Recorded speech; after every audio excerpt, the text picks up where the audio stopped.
Assalamualaikum warahmatullahi wabarakatuh. Saya Murni Dwi Astuti, calon guru penggerak Angkatan 8 dari SMA Negeri 1 Wonosari, Kabupaten Gunung Kidul, Daerah Istimewa Yogyakarta. Dalam kesempatan ini, saya akan memaparkan koneksi antar materi pada modul 2.2, yaitu tentang pembelajaran sosial dan emosional.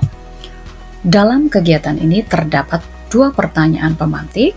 Yang pertama yaitu, apa kesimpulan tentang perubahan pengetahuan, keterampilan, sikap sebagai pemimpin pembelajaran setelah mempelajari pembelajaran sosial dan emosional? Dan yang kedua, apa kaitan pembelajaran sosial dan emosional yang telah dipelajari dengan modul-modul sebelumnya?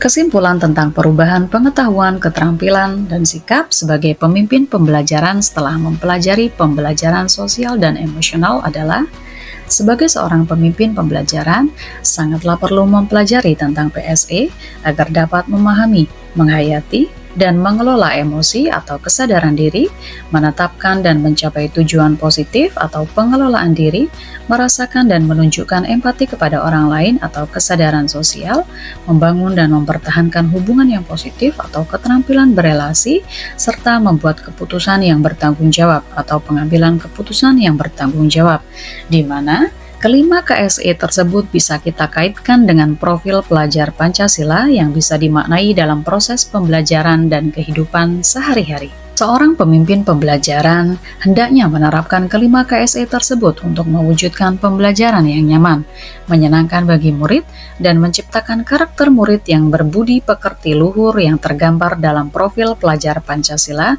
dan dapat membuat pembelajaran yang bermakna, di mana tidak hanya pembelajaran secara kognitif saja, tetapi ada makna-makna dalam setiap tindakan yang direncanakan dalam proses pembelajaran.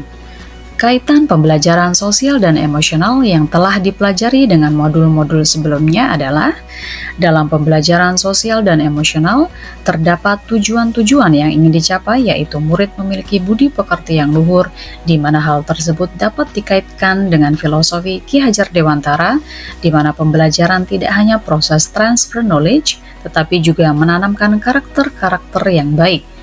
Kita pelajari dalam modul 1.1.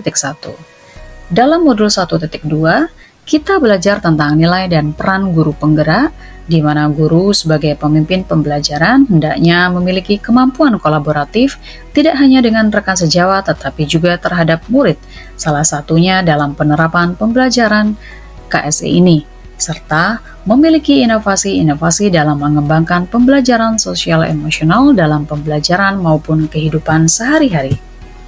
Seorang guru yang memiliki visi untuk menciptakan dan mengembangkan budaya positif di sekolah dapat menerapkan pembelajaran sosial emosional di dalam ruang lingkup sekolah, di mana kita mempelajari tentang visi guru penggerak di modul 1.3 dan tentang budaya positif di sekolah di modul 1.4. Pembelajaran sosial dan emosional ini memiliki keterkaitan dengan pembelajaran berdiferensiasi karena sama-sama berlandaskan kebutuhan belajar murid di sekolah, di mana kita telah pelajari dalam modul 2.1. Selanjutnya, terdapat 3 pertanyaan lanjutan. Ketiga pertanyaan tersebut adalah: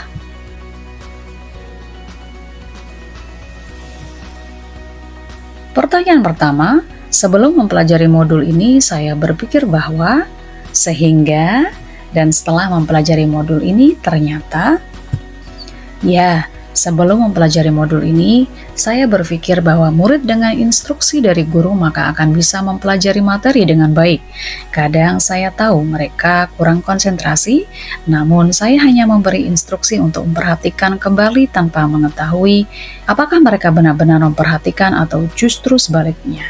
Nah, setelah mempelajari modul ini, saya jadi tahu beberapa teknik untuk membuat murid dengan harapan memiliki kesadaran penuh bisa hadir dalam kegiatan proses pembelajaran tersebut, dan dengan kesadaran diri mereka untuk bisa mengelola setiap perasaan yang dimilikinya sehingga bisa mengikuti setiap proses pembelajaran dengan baik dan enjoy.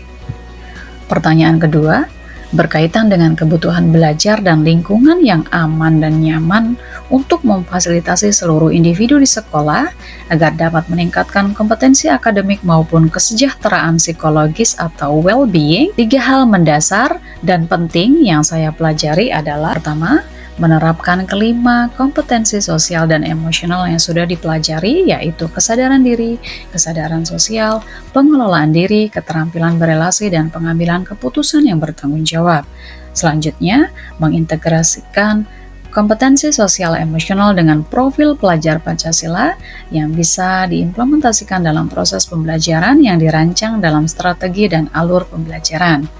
Selanjutnya, mempraktekkan praktik mindfulness atau kesadaran penuh seperti menggunakan teknik stop serta memutarkan musik yang menenangkan murid. Pertanyaan ketiga berkaitan dengan nomor 2, perubahan yang akan saya terapkan di kelas dan di sekolah bagi murid dan bagi rekan sejawat adalah: perubahan bagi murid di kelas, melakukan teknik stop untuk menghadirkan mindfulness, melakukan jurnal refleksi diri setiap seminggu atau sebulan sekali dengan memutarkan musik yang membuat murid tenang, dan yang ketiga yaitu pembelajaran dilakukan secara teknis individu atau kelompok secara berimbang sehingga mampu mengembangkan 5 kompetensi sosial dan emosional.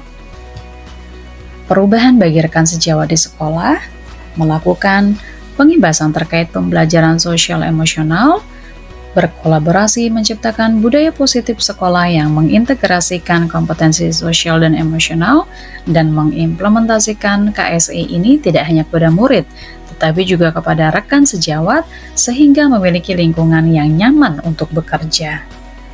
Demikianlah pemaparan dari saya, semoga bermanfaat. Terima kasih dan salam guru penggerak, tergerak, bergerak, menggerakkan.